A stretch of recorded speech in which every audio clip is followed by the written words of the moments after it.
What if I told you that the magnificent star tiara you often see in historical photographs of the Mountbatten family is, in fact, a ghost? The specter of a lost treasure whose story is far more tragic and intricate than commonly believed. One tiara remained in revolution-torn Russia, held by the last empress. Another took its place, created to conceal a gaping void in the family's jewel collection. Today, we'll unravel these two tales, distinguishing the original from its famous doppelganger, and uncover the mystery behind the disappearance of the true Mountbatten masterpiece. This isn't just a story about a precious jewel, it's a saga of loss, substitution, and the shadow cast over one of Europe's most influential families. Let's transport ourselves back to the late 19th century. It was the golden age of European monarchies, an era of steel steamships and crystal palaces, a world where bloodlines intertwined thrones from London to St. Petersburg. The air was thick with the scent of coal, fine cigars, and an as-yet unwaning faith in the permanence of empires. Fashion dictated austere silhouettes, while the art of jewelry reached unprecedented heights, becoming the primary language of status and power. At the heart of our narrative lies an event from the year 1884. The granddaughter of none other than Queen Victoria, the grandmother of Europe, Princess Victoria of Hesse, and by Rhine, married Prince Louis of Battenberg. This marriage wasn't merely a union of two hearts. It was another intricate thread woven into the complex tapestry of European aristocracy. And for a bride of such stature, for an occasion of such significance, something more than just a beautiful adornment was required. A symbol was needed. It was precisely during this epoch that the world of jewelry became captivated by celestial symbolism. Stars, comets, and crescent moons, these motifs adorned the corsages and tiaras of Europe's most aristocratic ladies. A star wasn't just a decorative element, it was a powerful emblem of destiny, eternity, and divine patronage. Empress Elizabeth of Austria, the legendary Sisi, had already popularized diamond stars, weaving them into her magnificent hair and making them her signature motif. Thus, the choice of motif for Princess Victoria's tiara was perfectly in tune with the spirit of the age. While history hasn't preserved the exact name of the master craftsman who created the first Mountbatten Star Tiara, we can confidently speak to its style and technique. It was a piece of the highest caliber, most likely executed by one of the era's esteemed court jewelers, such as Garrard. Jewelers of that period favored working with silver fused onto a gold base. This allowed the diamonds to radiate a cool, pure light, while the gold provided structural strength. The stones, most likely, featured an old cut, which didn't refract light as aggressively as modern facets do, but instead possessed a unique, soft, and profound shimmer by candlelight. The initial concept was truly grand. The tiara didn't exist in isolation.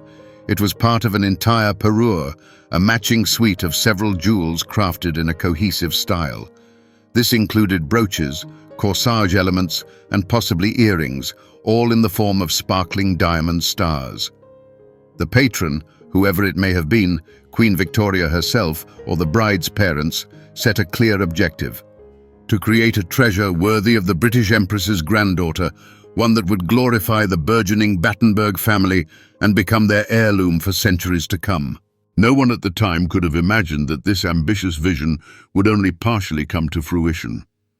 Let's momentarily set aside its tragic fate and examine the original star tiara through the eyes of a jeweler. This was no ordinary tiara in the conventional sense, no solid, indivisible circlet. Instead, it was a marvel of engineering and artistic ingenuity for its era, a true jewelry transformer comprised of individual, self-sufficient elements. Its foundation was a collection of several large star-shaped brooches, each capable of being worn as a standalone adornment. Let's delve into a single one of these stars. It was no mere flat outline. It was a three-dimensional, multi-layered sculpture of light. From its central, largest diamond, 8 or 10 rays of varying lengths fanned out, creating a dynamic, almost explosive effect. Each ray was encrusted with old-cut diamonds, chosen not for their mathematical precision, but for their vibrant inner fire. Unlike modern stones, they didn't dissect light into sharp flashes. Instead, they gathered it within, radiating a soft, profound, and mysterious luminescence that was perfectly revealed by the glow of hundreds of ballroom candles. The secret to their ethereal glow lay in the materials and forgotten techniques. All the diamonds were set in silver, a metal that, unlike yellow gold, imparted no warm tint, allowing them to sparkle with a cool, almost bluish fire. The star's very structure, its foundational support, was crafted from sturdy gold. Furthermore, the most skilled artisans of that era often employed the en tremblant technique. Some diamonds were mounted on tiny, almost invisible springs, causing them to quiver and flash with the slightest turn of the head, creating the illusion of living, breathing light. For grand occasions, these star brooches were affixed to a special frame, likely covered in velvet dyed to match the wearer's hair.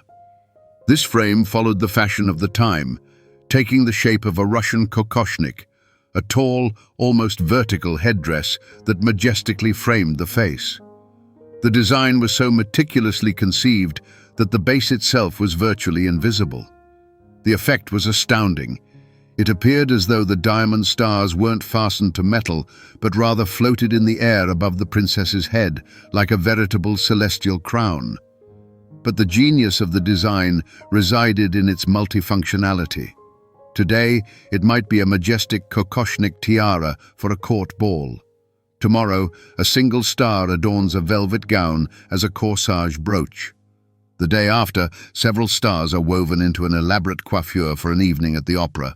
This versatility wasn't merely practical, it was a statement. The owner didn't just wear a treasure, she commanded it, altering its configuration at her whim, as if she were the mistress of her own portable constellation. If we could touch it, we would sense an astonishing dichotomy.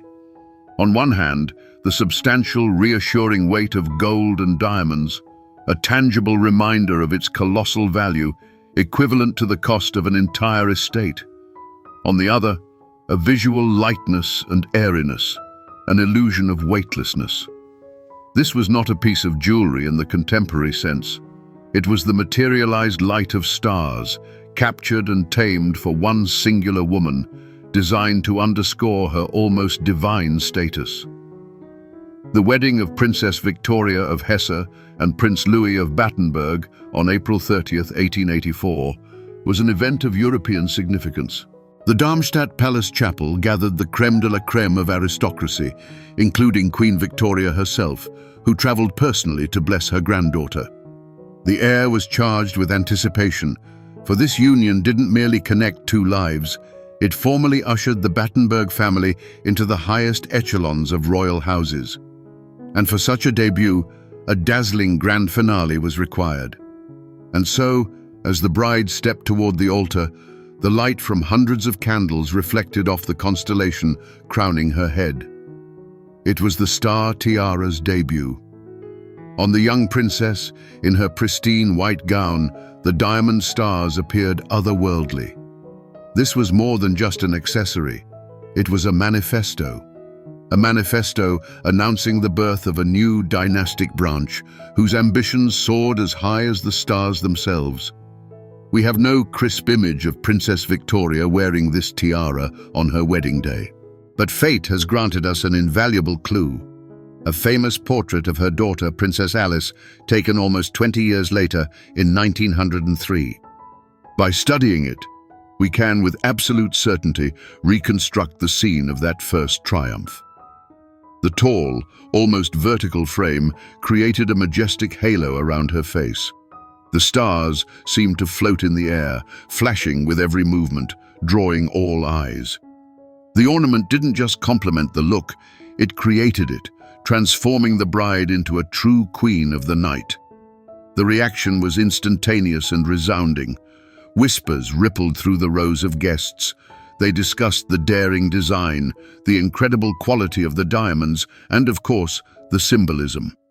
In an era when every stone and every flourish in a piece of jewelry carried specific meaning, The princess's appearance in a crown of stars was unequivocally interpreted. The Battenbergs were aiming high. The tiara became more than just a family treasure. It became their emblem, their visual declaration. The next day's newspapers were awash with descriptions of the wedding, but particular attention was paid to the bride's headpiece. Journalists vied for superlatives, calling it a celestial crown and a diamond galaxy. Thus, in a single day, the tiara ceased to be merely a collection of precious stones. It acquired a name, a soul, and a legend. It was its shining moment, the instant when it transitioned from a mere jewelry masterpiece into a historical artifact. After its triumphant debut, the Star Tiara wasn't relegated to a safe until the next generation. On the contrary, for Princess Victoria, it became a steadfast companion, an integral part of her public persona. In an era where status needed constant affirmation, this tiara was her paramount tool. At state banquets and coronations, she appeared in the full splendor of the kokoshnik, and the hovering diamond stars instantly set her apart from hundreds of other aristocrats. It was her declaration. Here stands the granddaughter of a British queen, the matriarch of a newly influential dynasty. But true affection for a jewel reveals itself in the details. Thanks to its unique construction, the tiara lived a life beyond the ballroom. For less formal evenings or family gatherings, Princess Victoria wore the stars individually. One, perhaps the largest, might adorn her corsage, pinned to the dark velvet of her gown. 2 or 3 smaller stars would be woven into her elaborate coiffure, creating an asymmetric and fashionable accent. This multifaceted nature transformed the tiara from mere ceremonial regalia into a personal talisman. Each star held memories of specific events, glances, and conversations. The tiara's golden age reached its zenith when it was time to pass the torch. In 1903, Victoria's beautiful daughter, Princess Alice, was marrying Prince Andrew of Greece. For this union, intended to further solidify the Battenberg standing on the European stage, the most potent family symbol was required. And Victoria, as a blessing, lent her daughter her star crown for the wedding. It was on this day that the most renowned and perhaps only clear photograph of the original tiara was born, becoming its eternal portrait. In the image, the young Princess Alice, future mother of Prince Philip, Duke of Edinburgh, gazes into the lens with quiet confidence. The diamond stars, set on a tall frame, create a radiant halo above her head.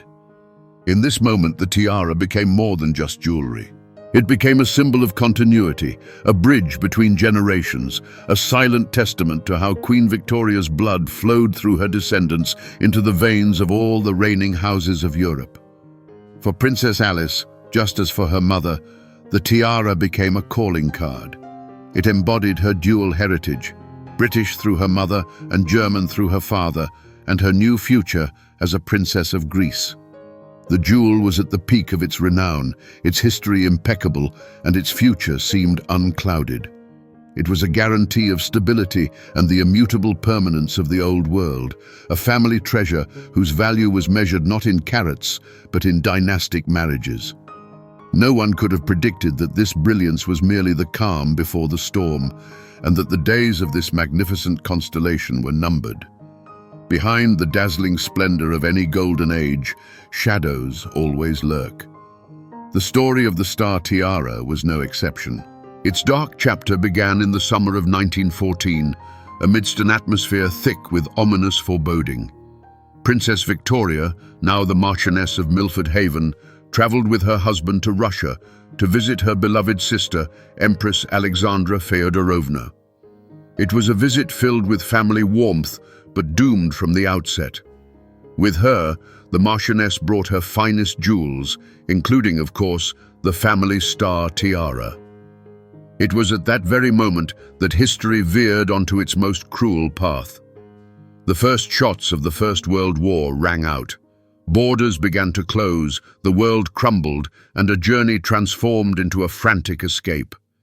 Amidst the haste and chaos, with the safe transport of an entire fortune in grave doubt, Empress Alexandra offered her sister what seemed at the time the only sensible solution.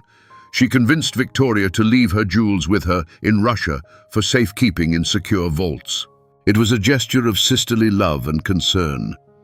Who could have imagined then that the world's most secure repositories would soon become a deadly trap?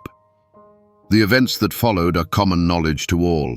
Revolution, the fall of the monarchy, the brutal execution of the imperial family. In that bloody maelstrom, everything vanished, and the Mountbatten treasures were no exception.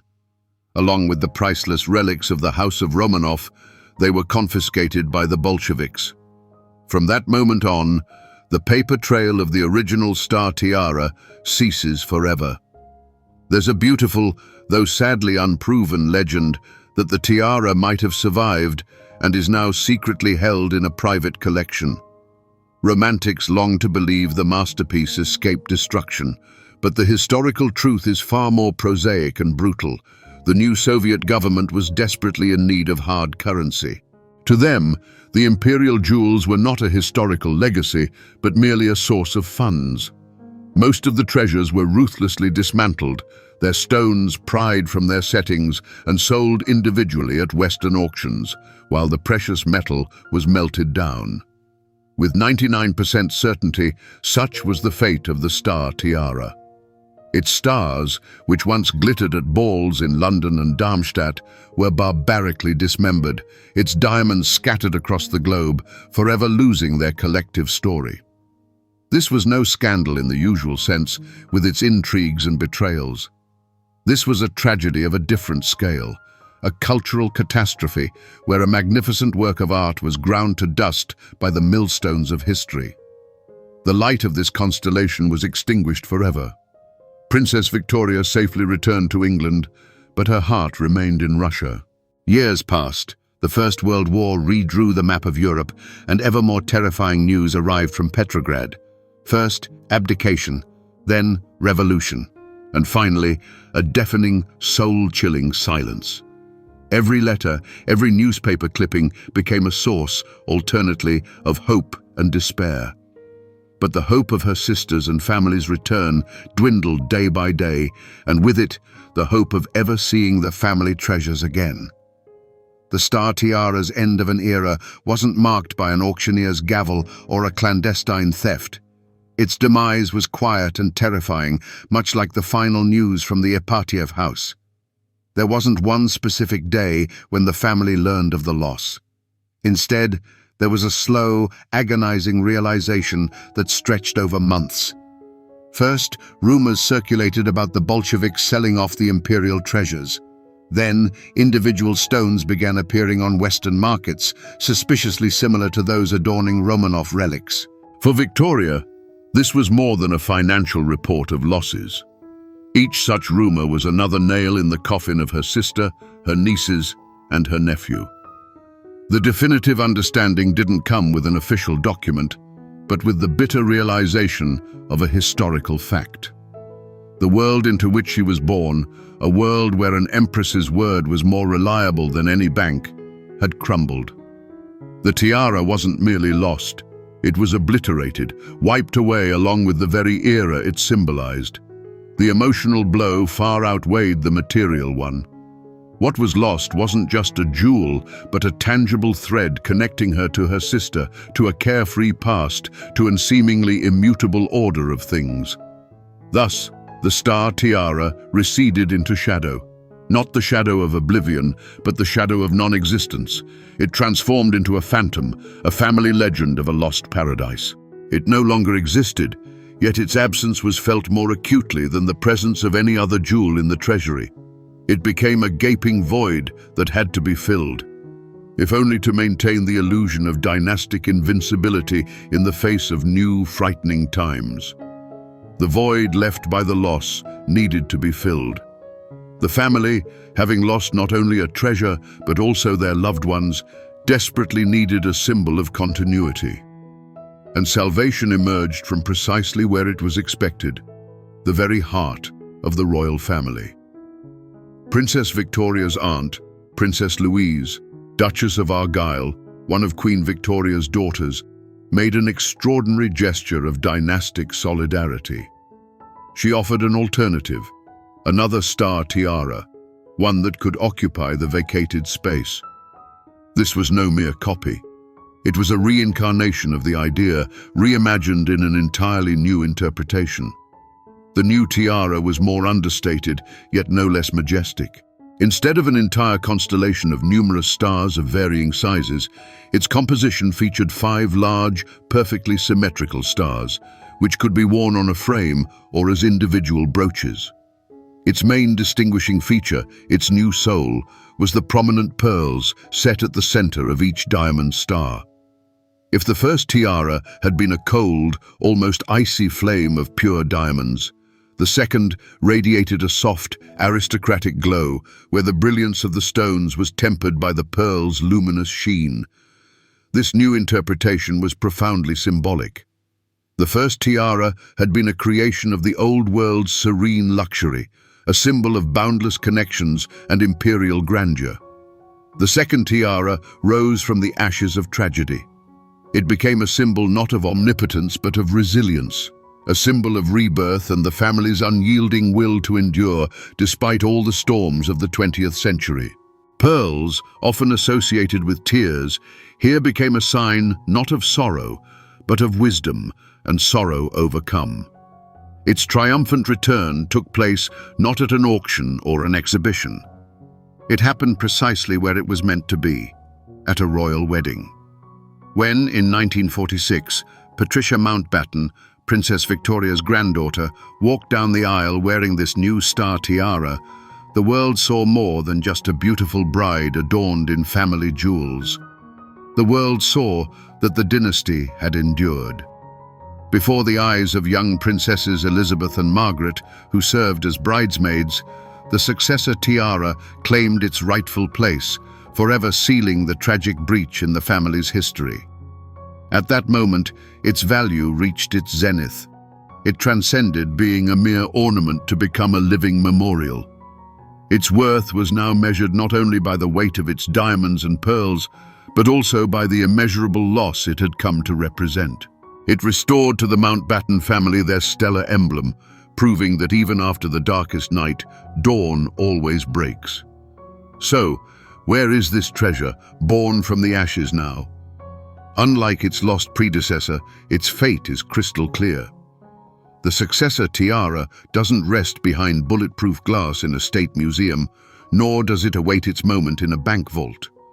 It remains precisely where it was destined to be, at the very heart of the family for whom it became a salvation. Today, it is part of the private collection of the Earls Mountbatten of Burma, and its current guardian is Penelope Knatchbull, the widow of Lord Louis Mountbatten's grandson and a close friend of the late Queen Elizabeth and Prince Philip. With each new generation, its status has evolved. Today it is no longer merely an accessory for formal occasions. It is a family standard, a historical artifact that, from time to time, emerges from its treasury to remind the world of the unbroken thread of time. When Penelope Mountbatten appears in this tiara at state banquets, she isn't simply wearing a piece of jewelry. She carries upon herself the entire history of her family, a saga of glory, tragedy, and rebirth. The tiara has become a silent narrator, and each of its appearances is a new chapter in this ongoing saga. To attempt to appraise its monetary value is to fundamentally misunderstand its essence.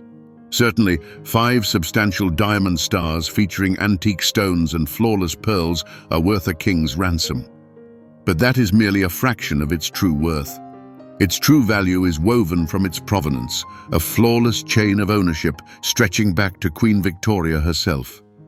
It is multiplied by the tragedy of the lost relic, whose shadow has forever rendered its successor priceless. And finally, it is crowned by its indelible connection to pivotal moments in the history of the British monarchy throughout the 20th and 21st centuries. This tiara isn't an exhibit for the general public. It's a guardian of eternity for one specific family, living proof that even when stars fade, their light continues to live on in memory and in those who cherish that memory. Its rightful place is not in an auction house catalogue, but in the wedding album of the next heiress, who will one day don it and continue this incredible story. At the very beginning, we posed a question. What mystery lies behind the disappearance of the Mountbatten Star Tiara and its enigmatic twin? Now, having come full circle, we know the answer. It turned out to be both simpler and more tragic than one could have imagined. There is no hidden cache, no secret collection where a lost masterpiece gathers dust. There is only a brutal and undeniable fact. The original tiara was destroyed, wiped from the face of the earth, along with the era that gave it birth. But the true mystery wasn't how it vanished, but what was born in its place. The story of the two tiaras isn't a detective tale of a disappearance, but a parable of resilience. The first, the original tiara, was a symbol of serene power, an adornment for a world that considered itself eternal. The second, its successor, became a symbol of steadfastness in the face of catastrophe. It didn't merely replace what was lost, it became a monument to it, an embodiment of the will to live and to preserve a legacy against all odds. This story is a perfect illustration of what great jewels truly are. They are not merely accessories nor just investments. They are the silent chroniclers of human destinies. They absorb the laughter at balls, the whispers in corridors, the tears of farewell, and the vows at the altar. Their facets reflect not only the flicker of candlelight, but also the gleam of ambition, the warmth of love, and the chill of loss. Today's Mountbatten tiara doesn't live in the shadow of its predecessor. It carries its light. Each of its pearls is like a tear for a bygone era. Each of its diamonds is like a spark of hope for the future. It has become a physical embodiment of memory, proof that even from the most devastating tragedy, a new beauty can be born, imbued with an even deeper meaning. Ultimately, stones are just carbon, and metal is just ore. Their true, eternal life is given only by human stories, stories of love and loss, of fallen empires and the unbreakable strength of the human spirit. And as long as this story is remembered, the Mountbatten Star Tiara, in both its guises, both lost and found, will shine forever.